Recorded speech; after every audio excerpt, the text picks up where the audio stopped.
welcome the Lord's chosen. Power hates mirrors it cannot control. Some men move through life like a control room. Levers pulled, switches flipped, outcomes predicted before anyone else has finished speaking. They run companies, families, rooms, narratives. People orbit them instinctively, adjusting their tone, their posture, even their opinions without being told. Authority clings to them so naturally it feels invisible. And then you show up, not loudly, not defiantly. You don't challenge him, expose him, or make speeches about independence. You simply exist in a way his influence doesn't land on. And that's where the tension begins. Because control isn't tested by opposition, it's tested by irrelevance. The moment power meets someone it can't move, it starts malfunctioning. Here's a quiet fact most people never notice. Influence works best when it's unconscious. The second it has to try, it's already weakening. That's why the man who runs everything becomes oddly human around you, slightly careful, a little delayed, sometimes even polite, in a way that feels negotiated. Not because you're special in the usual way, but because you don't play the role his system depends on. Others feel it before they understand it. Conversations shift. His timing changes. The room recalibrates itself around an unspoken exception. You're not the rebel. You're the glitch. And glitches make powerful people nervous. Not because they break the machine, but because they prove it was never flawless to begin with. There's a strange humor in it, too. The man who manages chaos like a spreadsheet suddenly can't manage one variable. No amount of authority, charm, or strategy seems to install the update. And everyone notices. Not dramatically, just enough for the myth to thin. This isn't about dominance, ego, or theatrics. It's about what happens when control meets someone who doesn't need to be controlled, and why that quiet imbalance speaks louder than any confrontation ever could. Number 1, you disrupt his sense of authorship over reality. He's used to feeling like the writer of the room, not in a dramatic way, but in a quiet, constant way. He sets the tone, decides what matters, and shapes how events are remembered. People usually help him without knowing it. They agree a little faster, adjust their opinions slightly, and retell stories in a way that keeps him at the center. Over time, this gives him a dangerous comfort, the belief that reality itself responds to him. Around you, that comfort disappears. You don't echo his framing. You don't carry his version of events forward. When he describes what's happening, it doesn't quite stick to you. You respond based on what you actually see, not on what he's trying to establish. That breaks something subtle but essential. He's not just losing influence, he's losing narrative control. This is deeply unsettling because control-driven people don't just want outcomes. They want authorship. They need to feel like the origin point of meaning. When that role is disrupted, even slightly, it creates an internal friction they can't easily name. They'll replay conversations with you later, trying to figure out where the script slipped. Nothing looks wrong on the surface, yet nothing feels settled either. What makes it worse is that you're not resisting. Resistance would confirm his importance.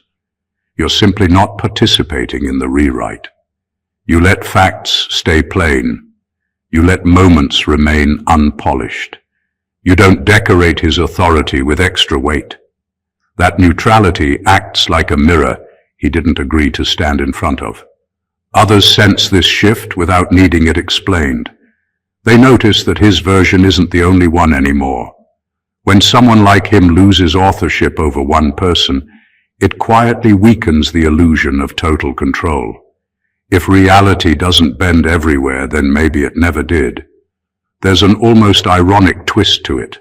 The more he tries to reassert control, the more obvious the effort becomes. And effort exposes dependence. You become the reminder that his power works best when people cooperate unconsciously, and that cooperation is optional. You don't take anything from him. You simply stop giving something he assumed was automatic. And in that absence, his certainty unravels just enough for everyone to feel it, even if no one says a word. Number 2. His authority doesn't translate in your direction. He walks through life expecting compliance. It's subtle, often invisible, but it's there, an energy that says, I decide how this goes. In most rooms, it works. People adjust without thinking, follow unspoken rules, and confirm his presence with tiny gestures, a nod, a pause, a softened tone. That's the rhythm of his power. But when he's around you, the rhythm skips. His usual influence doesn't land, doesn't stick, and doesn't echo back. It's as if you're tuned to a completely different frequency. This is alarming because he measures authority in results. If people act the way he expects, he feels in control. If they don't, he senses a glitch. With you, there's no glitch to fix, no obvious defiance to counter, just a consistent neutrality that refuses to acknowledge him as the driver. That refusal is quiet but profound. It exposes a limit he doesn't like to admit exists. Authority that can't translate is authority that doesn't exist in practice, no matter how impressive it looks on paper. Others notice too, even subconsciously. People sense when the man who usually directs outcomes isn't directing you. It changes the dynamics of every interaction. Conversations shift, energy shifts, and suddenly the room is aware that there's a space where his rules don't apply. That awareness is contagious. Respect and compliance, the things he relies on to maintain the illusion of control, start to feel conditional rather than absolute. He may try subtle maneuvers to assert himself, tone changes, pauses, charm, but the effect is different. Effort exposes dependence, and dependence exposes fragility. Around you, authority can't be performed. It can only be observed failing. This doesn't make him less competent in the world. It makes him human. And humans who are used to total translation, where influence spreads effortlessly, often struggle to adapt when it doesn't. You don't have to challenge him, argue, or push. You simply exist outside the gravitational pull of his power, and in doing so, you reveal a truth that everyone else senses but can't articulate. His reach, impressive as it is, has limits, and those limits are undeniable in your presence. Number 3. You trigger a calibration failure he can't fix. He is used to measuring everything, people, situations, even moods, like instruments on a dashboard. Every gesture, every word, every pause feeds his internal calculations. He predicts responses, adjusts tone, times interventions. It's a system that works flawlessly, because the inputs are reliable. But around you, the system starts to wobble. You don't respond the way he expects. Your reactions aren't predictable, and that triggers a kind of internal alarm he isn't used to hearing. This failure is small at first, a missed cue, a pause where he expected agreement. But it grows. He notices patterns failing. Strategies that worked everywhere else lose traction with you. His instincts, honed over countless interactions, begin to misfire. That's terrifying for someone whose identity is wrapped up in mastery. He isn't used to being outmaneuvered by circumstance or temperament alone. You don't even try to maneuver. You simply exist, and that's enough to destabilize him. The way he handles people is based on consistency. Influence doesn't have to be loud or forceful. It only has to be reliable. But you aren't reliable in the way he needs. And suddenly every prediction he's ever made comes under scrutiny. He'll replay encounters in his head, searching for where the miscalculation began, overanalyzing signals that weren't signals at all. That constant, invisible recalibration is exhausting, and it's visible to everyone who observes it. What makes this uniquely disarming is that it doesn't require defiance. You don't have to confront him, argue, or prove a point. By simply being outside his operational framework, you highlight a truth he can't ignore. Control is fragile, and even a single anomaly can ripple through a system. This isn't about power struggles. It's about exposure. The man who runs everything suddenly looks human, not in a charming way, but in a raw, uncertain way. You become the mirror that reflects a system's imperfection, a system he always assumed was seamless. And in that reflection, the illusion of mastery cracks just enough for everyone else to notice. Number 4, you expose that his control is positional, not personal. He has spent years building a world where his word carries weight, where his presence bends people's actions almost without effort. Around most people, his influence feels natural, inevitable, like gravity itself. But with you, that gravitational pull doesn't exist. You don't respond to the title, the status, or the curated image he carries. You respond to the person, and the person you respond to isn't the one he projects. That distinction is quietly devastating. This is the point where the facade begins to crack. He starts to realize that what he thought was personal authority, the kind that comes from respect, admiration, or charisma, is often just positional. People comply because it's convenient, safe, or expected, not because they genuinely acknowledge him. You make that visible. You reveal that his power has limits, that it's conditional, and that the respect he assumed was innate is often borrowed. Others notice too. There's something magnetic about someone who refuses to treat a powerful person as infallible. Conversations shift subtly, attention shifts, and suddenly the dynamics he relies on everywhere else no longer apply. The illusion that he is universally commanding is replaced by a quiet acknowledgement. Influence doesn't always follow him, and control is never absolute. He may try to reclaim it by leaning on position, by name-dropping, by reminding you of hierarchies or achievements. But those tactics fail because you're not responding to the narrative he built. You're responding to reality.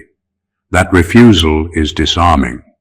The more he attempts to assert dominance, the more obvious it becomes that his reach is limited.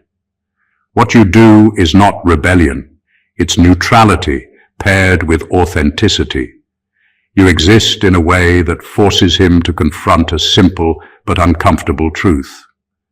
Authority built on position alone is fragile, and real influence requires something he hasn't earned from you. And in exposing that, you silently show everyone around him that control is never as absolute as it seems. No matter how many systems, titles, or reputations he has meticulously built. Number 5, he starts overmanaging himself instead of others. He is accustomed to running everything, people, projects, rooms, outcomes. Control is his default mode, and the world has learned to respond to it. But with you, something unusual happens. His usual levers of influence don't work. Commands don't land, subtle cues are ignored, and the energy he normally channels outward suddenly has nowhere to go. That's when you see the shift. Instead of directing the room, he begins policing himself. Every gesture, word, and expression is measured. Every glance, every tone, every laugh is filtered through a lens of calculation.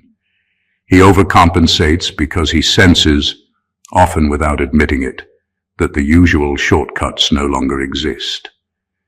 This overmanagement is fascinating because it exposes vulnerability in a way that isn't dramatic or loud. He doesn't explode. He tightens. Small movements, small corrections, repeated micro-adjustments. Where he once relied on instinct and influence, he now relies on meticulous self-control. And in doing so, the energy that used to dominate others is redirected inward, creating tension you can almost feel in the room. Others pick up on it without realizing why. The man who typically projects effortless authority now seems rehearsed, cautious, slightly offbeat. Subtle patterns that usually signal dominance, confidence, timing, rhythm are disrupted. People notice the discrepancy between who he is and the role he's trying to perform, and that awareness undermines the aura of control he normally radiates. There's a quiet irony here. Power that spreads outward effectively leaves little trace of doubt.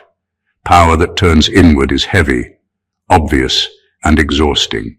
And the more he tries to regain control externally, the more apparent his internal struggle becomes.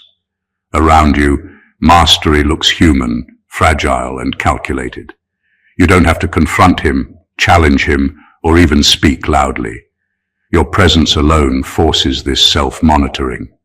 By simply not responding the way he expects, you redirect his energy inward, exposing cracks that no one else has the privilege or the insight to see. In doing so, you shift the dynamic entirely. The man who usually runs everything is now running himself, and everyone around him senses the difference. Number 6, you create a visible exception in his pattern. He thrives on patterns. People moving in predictable ways, reactions falling into expected rhythms, environments bending subtly to his influence. This is his comfort zone. He reads rooms like maps, predicts behavior like a finely tuned algorithm, and relies on the certainty that comes from repetition. But with you, the pattern breaks. You don't follow the predictable rhythm, and that exception immediately draws attention, not just from him, but from everyone around. This is more powerful than defiance or argument because it's not loud, it's observable. People notice that he can't move you the way he moves others. Small things, pauses, expressions, choices, or even silence, stand out. The consistency of his usual authority is interrupted, and the disruption becomes visible, like a flaw in an otherwise polished design. Others subconsciously register that something is different, even if they can't articulate why. Your presence becomes a quiet anomaly that subtly shifts the energy in the room. He may try to correct it. He might increase charm, insistence, or influence, testing boundaries. But each attempt highlights the anomaly even more.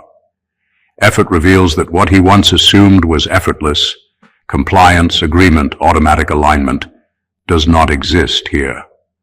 Around you, his influence is negotiable, limited, and conditional. That is terrifying for someone who depends on control being seamless. The brilliance of this is in its simplicity. You're not breaking rules or challenging authority with statements or gestures. You simply refuse to be a predictable variable in his system. That refusal alone creates a ripple effect. People start to see that power isn't as absolute as it appears, that the man who runs everything actually has exceptions. One exception in your case. By existing outside the expected pattern, you force a recalibration in perception. His aura of inevitability diminishes not because of confrontation, but because patterns are meant to be unbroken. When one person consistently escapes those patterns, the structure of perceived authority is quietly shaken, and the room instinctively knows it. You are the exception everyone notices, the invisible proof that control is never as complete as it seems. Number 7, his ego begins paying a daily tax. He is built on confidence, or the appearance of it. Every interaction, every decision, every look is filtered through an ego that thrives on acknowledgement. People rarely challenge it, and even fewer ignore it. That energy is what fuels him, the invisible currency that keeps his world spinning smoothly. But around you, that currency doesn't circulate. You don't feed it, you don't validate it, and you certainly don't inflate it. And suddenly, the cost of maintaining that ego becomes apparent, like a daily tax he never anticipated. This isn't about public embarrassment or confrontation. It's subtler, almost surgical in its effect. Every word he carefully chooses, every tone he calibrates, every posture he assumes, now comes with a mental ledger. He weighs not just how to influence, but how to survive a space where his authority is not automatic. That constant calculation drains him in a way that no visible resistance could. He becomes aware of effort he didn't need to expend before, and that awareness alone is destabilizing. Others notice it, even without realizing why. The man who normally radiates effortless control now shows micro signs of strain, hesitation, overclarification, small self-corrections. Those around him pick up on it intuitively. The aura of infallibility thins because maintaining it requires energy that he must now devote to simply navigating your presence. There's a darkly ironic humor to it. The very traits that make him seem untouchable in other rooms, confidence, decisiveness, charisma, become fragile under the weight of your neutrality. Every encounter subtly subtracts from his certainty. He doesn't collapse, but he recalculates, hesitates, and measures himself more than he measures others. You never intended to attack him. You simply exist in a way that doesn't validate the self-image he depends on. That refusal becomes an invisible drain on his ego, a quiet erosion that everyone else can sense. And in the process, you reveal a truth about power. It is strongest when it flows freely, and dangerously weak when it encounters a presence that refuses to recognize it. Number 8. You don't grant him the emotional compliance he expects.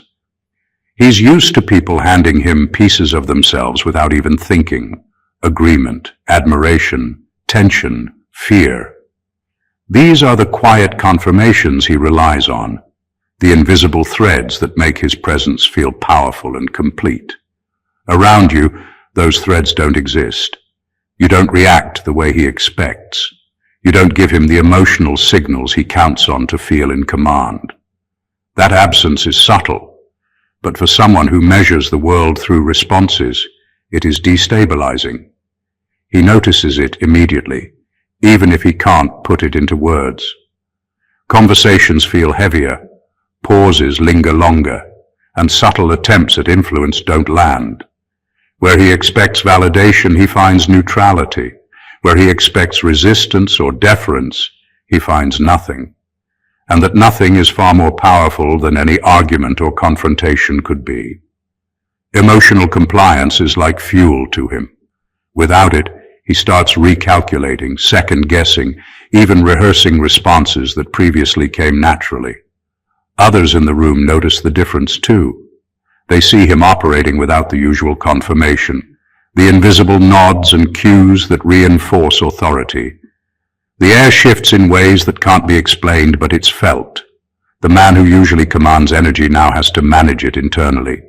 He becomes quieter, more cautious, a little off balance because his usual way of measuring success, through the emotional alignment of those around him, is blocked.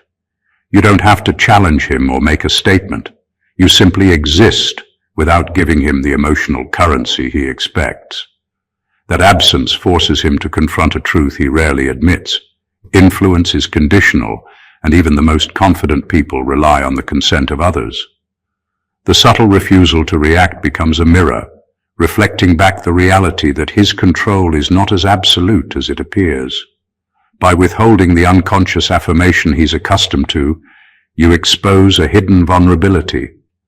Power isn't just about actions, decisions, or titles. It's about the emotional architecture others build around it. When that architecture isn't there, even the most commanding presence begins to wobble, and everyone around senses the quiet collapse of certainty. Number 9. You reveal that control without consent is fragile.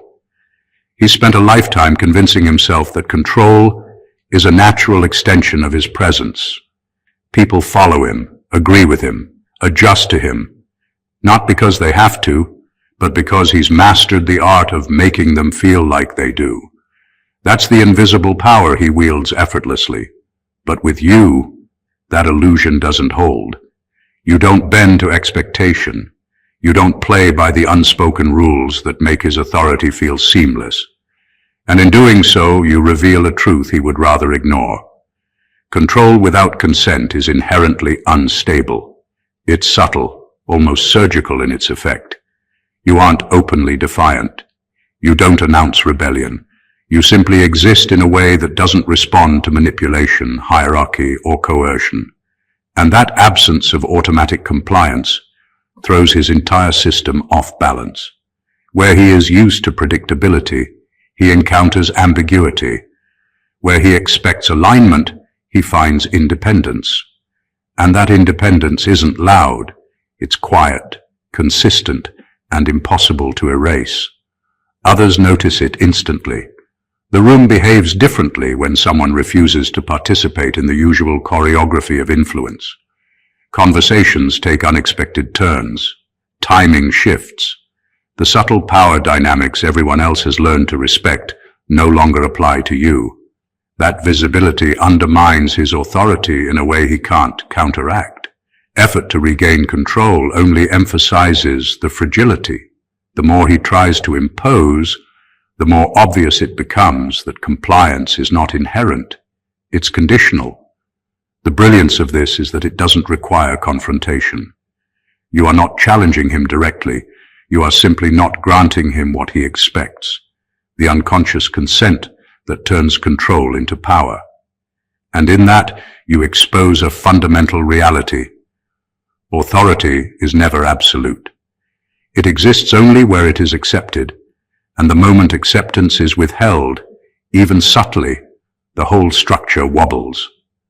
By being this quiet exception, you reveal his limits to everyone around him.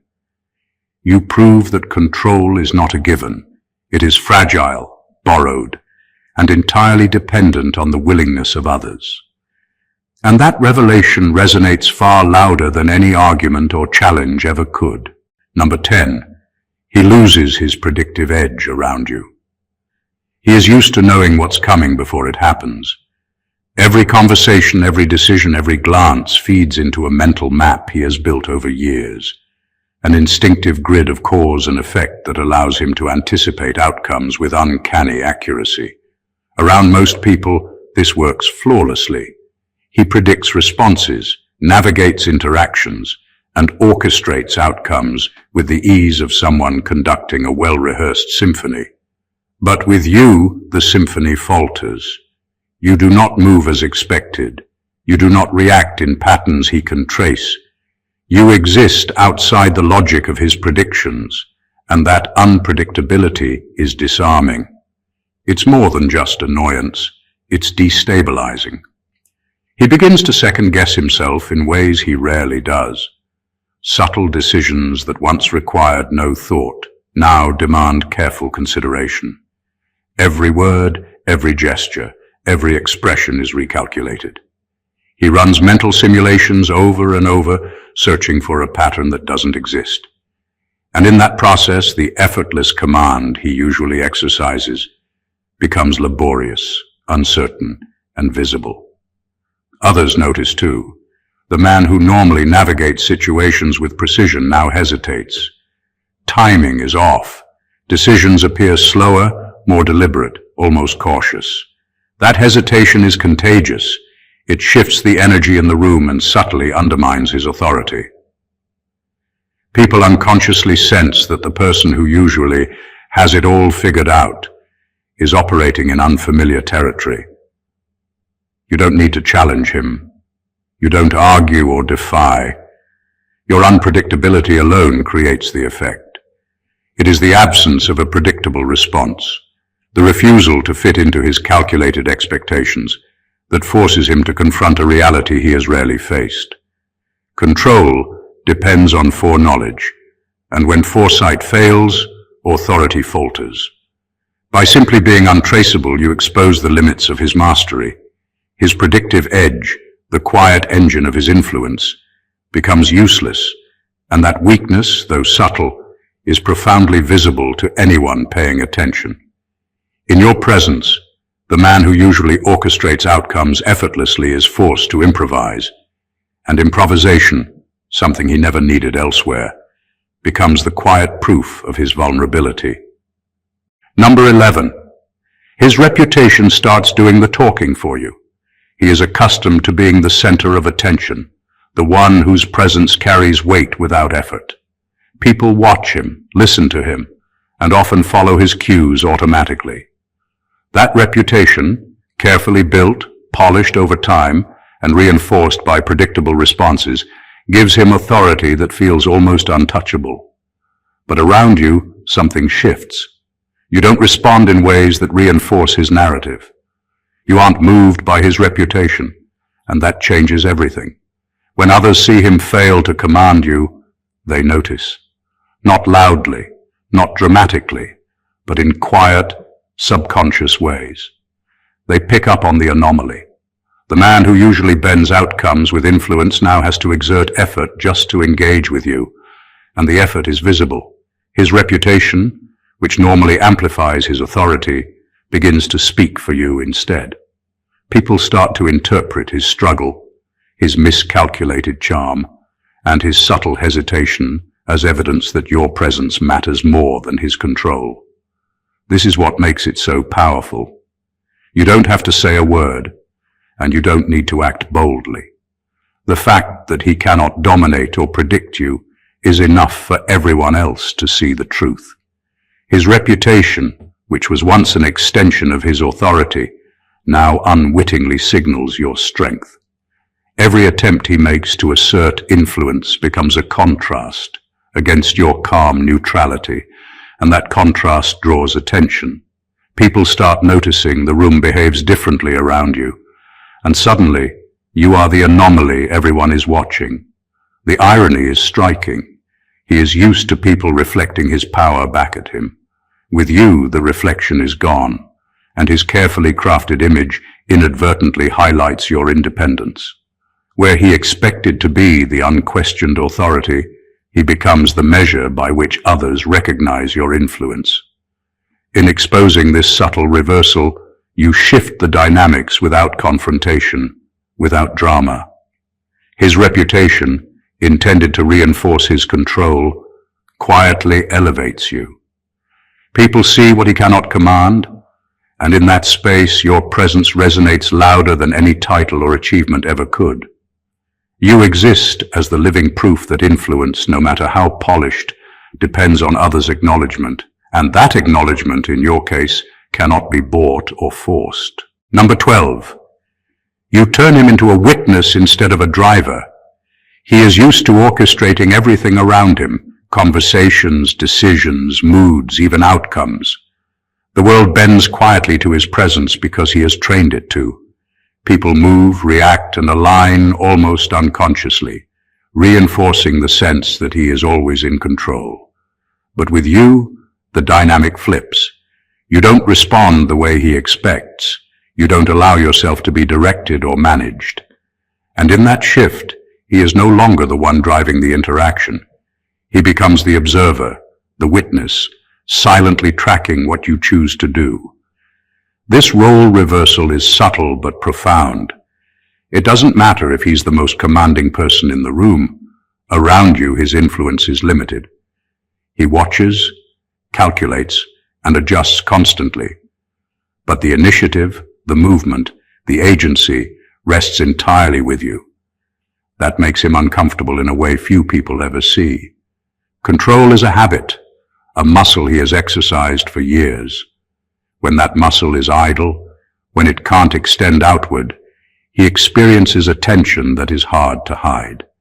Every action he takes is measured, careful, second-guessed, because he senses that the usual scripts don't apply. Others pick up on this shift immediately, even if they don't consciously analyze it. They notice the unusual stillness in him, the slight hesitation before speaking, the repeated recalibration of tone and timing. He is operating differently because he is no longer the orchestrator. He is reacting to someone who refuses to be orchestrated. That subtle change is magnetic and disorienting. It makes your presence stand out, not because you challenge him aggressively, but because you claim the space of action he expected for himself. The brilliance of this dynamic is in its quiet execution. You do not confront, argue, or dominate. You simply act, think, and exist independently. And in doing so, you reveal a truth that is invisible to most. Even the most commanding people are vulnerable when they are forced into observation rather than execution. You make him witness your autonomy, and that alone shifts the balance of perception. Around you, he loses the effortless authority he depends on, and everyone who sees it senses the quiet recalibration. Number 13. You surface the difference between influence and dominance. He is used to thinking of himself as dominant, someone whose presence bends outcomes and whose decisions carry weight simply because he expects them to. Dominance for him has always been about authority, titles, and control. Influence is the tool he uses to make dominance feel effortless. Around most people, it works perfectly. People follow, adjust, and respond without resistance. But with you, that distinction becomes impossible to ignore. You don't react to his dominance the way others do. You don't automatically validate it, and that forces a quiet but undeniable truth to surface. Dominance alone is fragile. Influence is earned. This realization shakes the foundation of someone who believes power is absolute. He may be commanding in the room, but his authority only exists where compliance is granted. You expose that his dominance is conditional, dependent on the consent of others, while true influence is independent, quiet, and self-sustaining. You don't need to challenge him aggressively. Your mere presence demonstrates that influence is about resonance, not command, and that dominance without that resonance is only a performance. Others notice it instinctively. They see him attempting the familiar gestures of control, timing, tone, body language, but they also see your unshakable independence.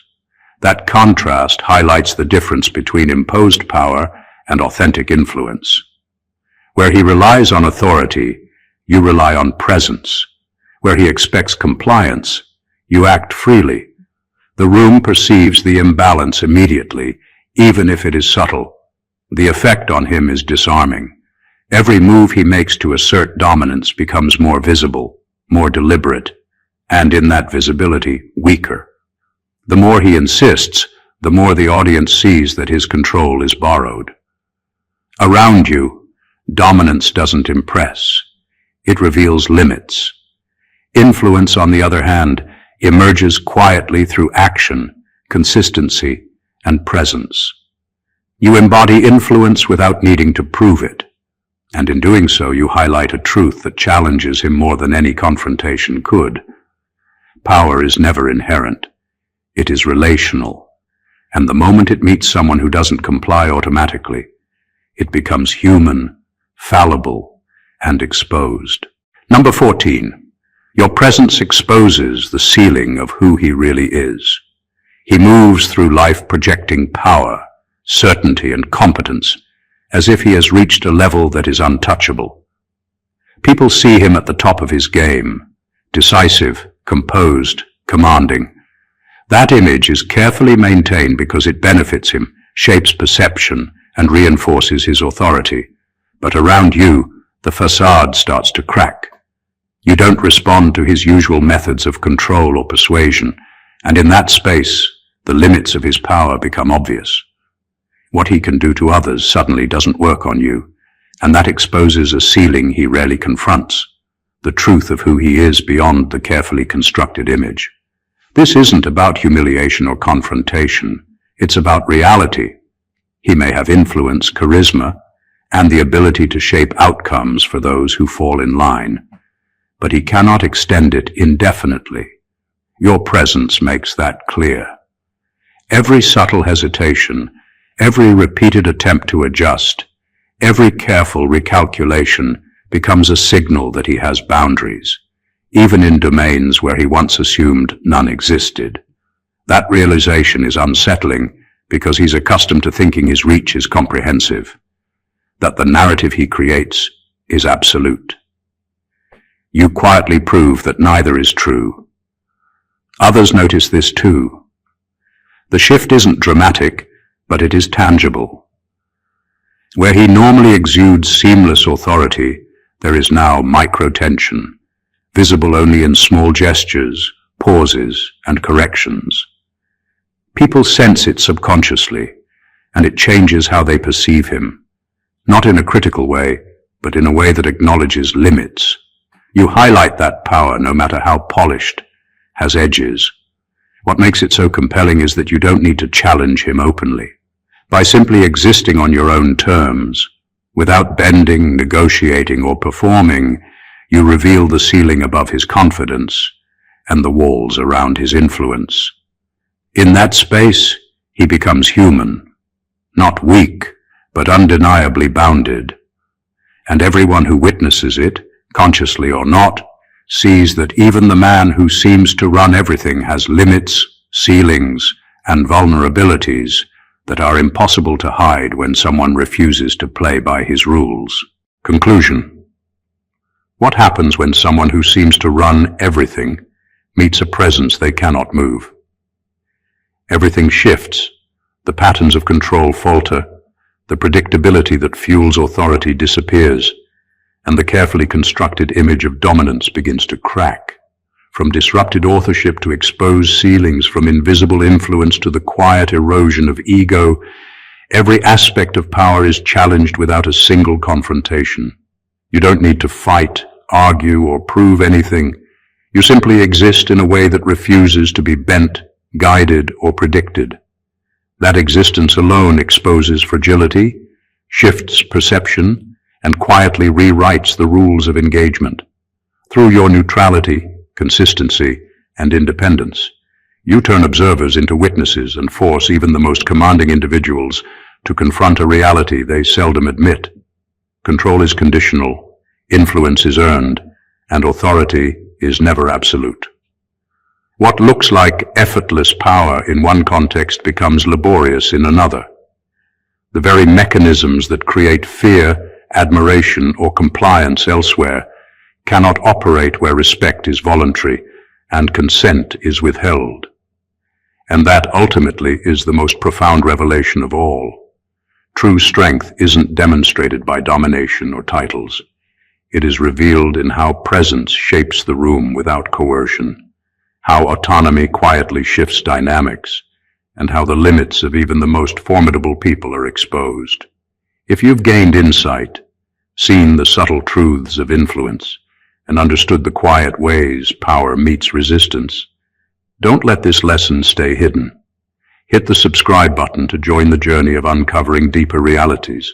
Like and share this video so more people can see it, and leave a comment to share your thoughts. Because conversations like this are where understanding begins, and the power of presence becomes undeniable. Stay blessed always.